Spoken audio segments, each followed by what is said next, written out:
OpenAI হলো একটি American কৃত্রিম বুদ্ধিমত্তা গবেষণামূলক প্রতিষ্ঠান যা 2015 সালে প্রতিষ্ঠা করেন স্যাম অল্টম্যান। ওপেনএআই কোম্পানি মার্কিন বহুগোষ্ঠী কোম্পানি, যার নিট সম্পদের পরিমাণ $157 বিলিয়ন। এত বড় কোম্পানি, যেখানে বাংলাদেশের বার্ষিক বাজেট $86 বিলিয়ন।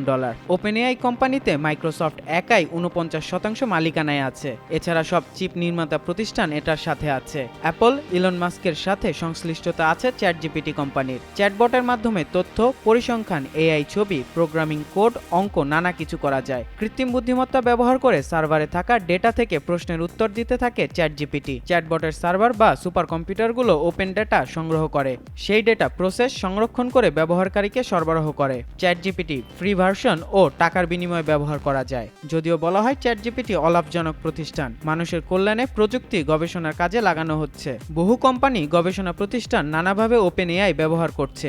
ওপেনএআই কোম্পানি এখন পর্যন্ত বড় টেক কোম্পানি, প্রথম দিকের বিনিয়োগ ও উপার্জন ক্ষেত্র ধরে। সারা দুনিয়াতে সপ্তাহে 20 মিলিয়ন মানুষ ব্যবহার করে চ্যাটজিপিটি। প্রতিদিন কয়েকশো গুণ হারে বাড়ছে ব্যবহারকারীর সংখ্যা, সেই সাথে বাড়ছে কোম্পানির নিট অ্যাসেট। নিউ ইয়র্ক টাইমসের প্রতিবেদন বলছে গত আগস্ট মাসে ওপেনএআই কোম্পানি $30 মিলিয়ন আয় করেছে। তারা এও বলছে 2025 সালে চ্যাটজিপিটি কোম্পানি $11.6 বিলিয়ন আয় করবে। চ্যাটজিপিটি মানুষকে অলস করছে বলে বিতর্ক আছে, তবে মানুষের কাজকে সহজ করে দিয়েছে। চ্যাটজিপিটির কারণে কাজে ও লাভে গতি বেড়েছে। চ্যাটজিপিটি কোম্পানি সারা দুনিয়া থেকে সার্ভারের তথ্য চুরি করছে বলে অভিযোগ আছে, তবে কোম্পানিটির দাবি তারা ওপেন সোর্স ডেটা ব্যবহার করে। কারো ডেটা ব্যবহার করা হলে নিয়ম অনুযায়ী সোর্স ব্যবহার করে বলে দাবি চ্যাটজিপিটির।